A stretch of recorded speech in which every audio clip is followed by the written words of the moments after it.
महफिल,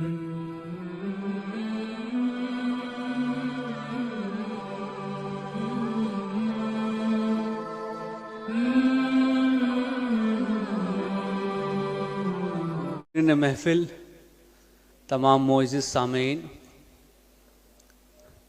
आज मैं किसी दूसरे काम से यहाँ पर आया हुआ था।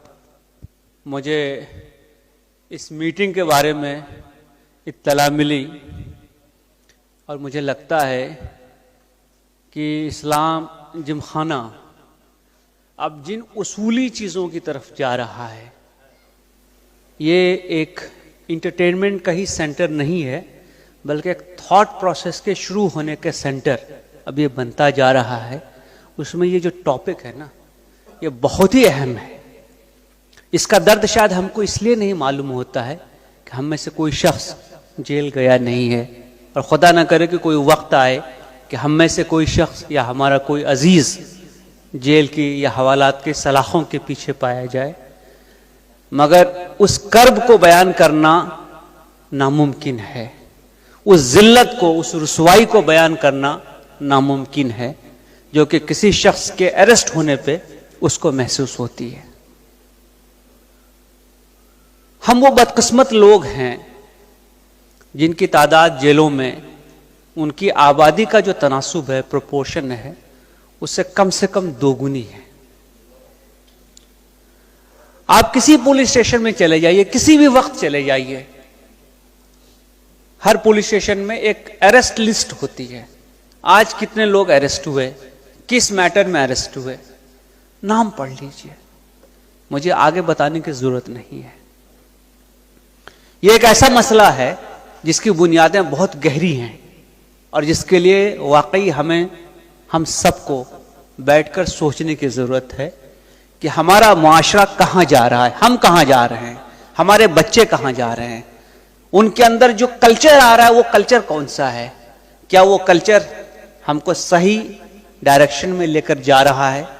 लेकिन आज का जो मसला है वो है कि वो लोग जो बदकिस्मती से जेलों में बंद हो गए, शायद कम लोगों को मालूम होगा कि करीब आज से 12-13 साल पहले 2008 में, जहां तक मुझे याद पड़ता है, क्रिमिनल प्रोसीजर कोड CRPC, जिसके अंडर में ट्रायल चलते हैं, उसमें एक अमेंडमेंट आया है।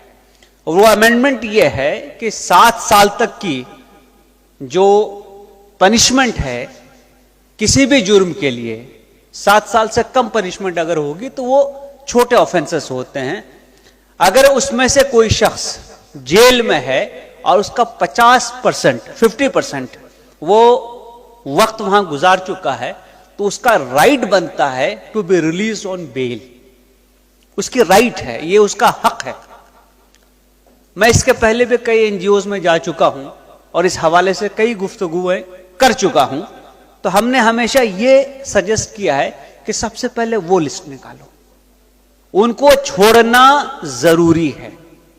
एक प्रोसीजर होता है जिसको पूरा करना है, वो प्रोसीजर अगर हमने पूरा कर लिया तो वो बेल आउट हो जाएंगे। इसको करने में ज्यादा मुश्किल नहीं है, इस लिस्ट को निकालने में भी बहुत ज्यादा तकलीफ नहीं है। आप एक राइट टू इंफॉर्मेशन में मांग लीजिए जेलर से, वो आपको बता देगा कि ये आदमी जेल में कब आया, कितने दिन हो गए, कौन से केस में है, कौन सी सेक्शन लगी है, और कोई भी शख्स उस सेक्शन में क्या मैक्सिमम पनिशमेंट है उसको देख सकता है। 50% करने में बहुत ज्यादा अलजबरा की जरूरत नहीं है, हम में से हर शख्स उसको कर सकता है। सवाल इस बात का नहीं है कि कितने लोग जेल में बंद हैं, सवाल इस बात का है कि क्या हमारा ज़मीर जिंदा है। यह सवाल हमको उसको नहीं, खुद को पूछना चाहिए। इसके पहले भाइयों ने जो तकरीर की, मैं उसको दोहराना नहीं चाहता, मैं सिर्फ एक पॉइंट की तरफ इशारा करना चाहूंगा, यही इस्लाम जिमखाना है। आप सबको मालूम है कि शादी के लिए बुकिंग का क्या रेट है यहां पे, मुझे बताने की जरूरत नहीं, ऑफिस नीचे है, जिन भाई को मालूम नहीं जाके ले लें। जो सजावट हम करते हैं, जितने लोगों को बुलाते हैं, दावत करते हैं, जो खाने की प्लेट्स होती है, बैठ करके उसका कैलकुलेट कीजिए क्या कॉस्ट है। मैं कहता हूं 10% उसका निकाल दो, 10% मेहमानों की यादी कम करो, कुछ फर्क नहीं पड़ता है। जो लॉकडाउन में शादियां हुई क्या वो नाकाम हो गई हैं? जिसमें 20 लोग गए, 30 लोग गए, 50 लोग गए, क्या वो लोग खुश नहीं है?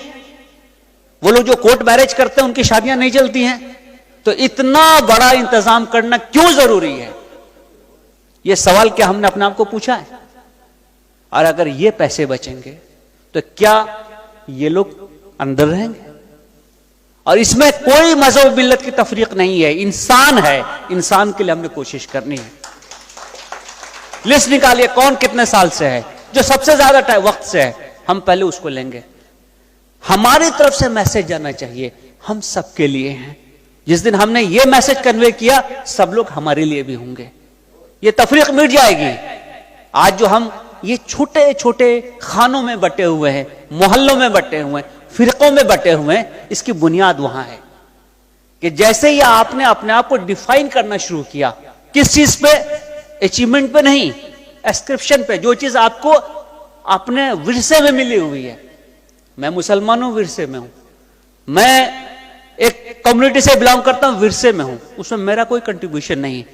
मैं अगर एक अच्छा इंसान बनता हूं तो उसके लिए मुझे अपनी कोशिश करनी होती है, वो मेरी आइडेंटिटी होगी, वो आइडेंटिटी मैं साबित करूं ना। मुझे मालूम है कि यहां से हर साल शौकिया उम्रे में कितने लोग जाते हैं।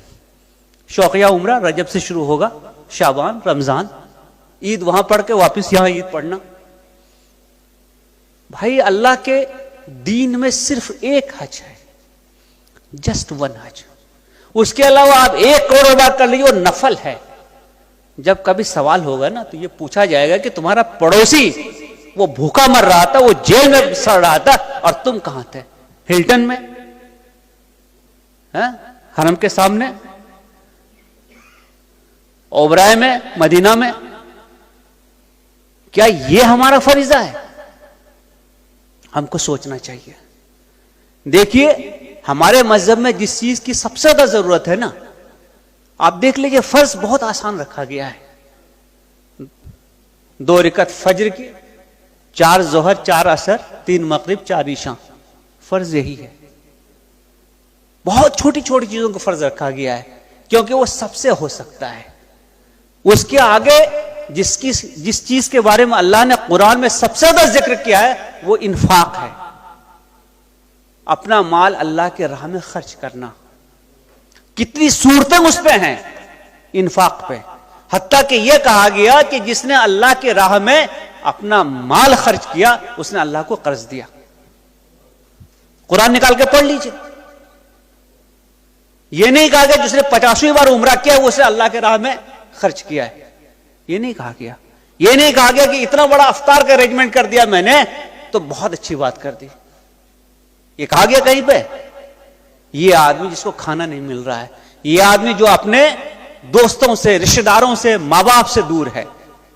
और मुझे बताने की जरूरत नहीं है कि जेल के अंदर का माहौल जाकर देखिए, जहां 10 आदमी होने चाहिए 25 हैं, ओवर क्राउडेड हैं।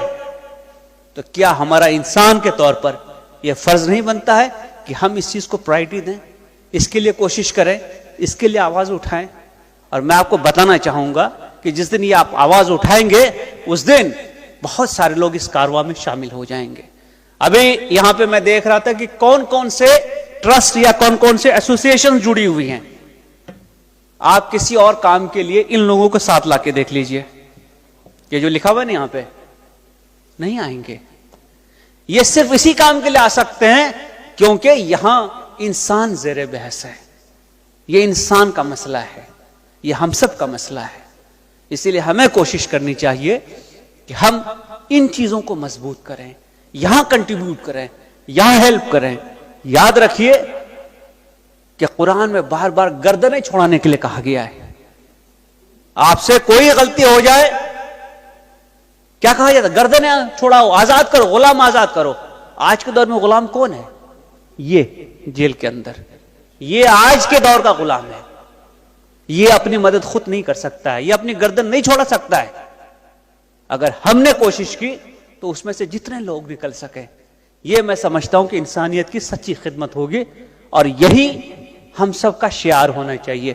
तौर तरीका होना चाहिए। हमारी सोच में ये बात आनी चाहिए। हम में से जिन लोगों ने केसेस फेस किए हैं उनको मालूम है कि एक केस लड़ने में कोर्ट में क्या हालत होती है। डिस्ट्रिक्ट कोर्ट हो, हाई कोर्ट हो, सुप्रीम कोर्ट हो, एक वकील के अपीयरेंस की कॉस्ट कितनी है आप ये सोचिए कि उसके मुकाबले में इसको छोड़ना कितना आसान है। और ये जो पिट्टी क्राइम्स है ना, इस पिट्टी क्राइम में आदमी इसलिए मौजूद वहां पे है क्योंकि वो डॉक्यूमेंट प्रोड्यूस नहीं कर सकता है। बेल का जो 10,000 रुपया 15,000 रुपया भरना है वो नहीं भर सकता है, श्योरिटी नहीं उसके लिए, उसके पास कोई जानकार आदमी नहीं है। हो सकता है यूपी का आदमी हो सकता है बिहार का आदमी हो, उड़ीसा का आदमी हो, यहां कोई उसको जानता नहीं है, उसकी श्योरिटी कौन देगा। इसलिए यह वक्त आ चुका है कि हम जरा अपने आप पे जो इतना तवज्जो देते हैं ना, वहां से नजर हटा के आसपास नजर डालें। याद रखिए, आपके घर के चारों तरफ अगर गंदगी है ना, कचरे का अंबार लगा हुआ है, तो आपका घर खूबसूरत नहीं होगा। समाज में अगर यह सूरत है तो समाज खूबसूरत नहीं होगा। समाज को बेहतर बनाना है, अपने माहौल को बेहतर बनाना है, तो हम कोशिश करें कि ये लोग जो कि इस राह में आगे बढ़े, ये बहुत बड़ा ईसार का तकाजा करता है, मदद का तकाजा करता है। जो हो सके हम कोशिश करें कि मदद करें और अपने ताईं कम से कम कुछ लोगों की तो गर्दनें आजाद करें। खुदा जाने कल कयामत में यही हमारे निजात का जरिया हो।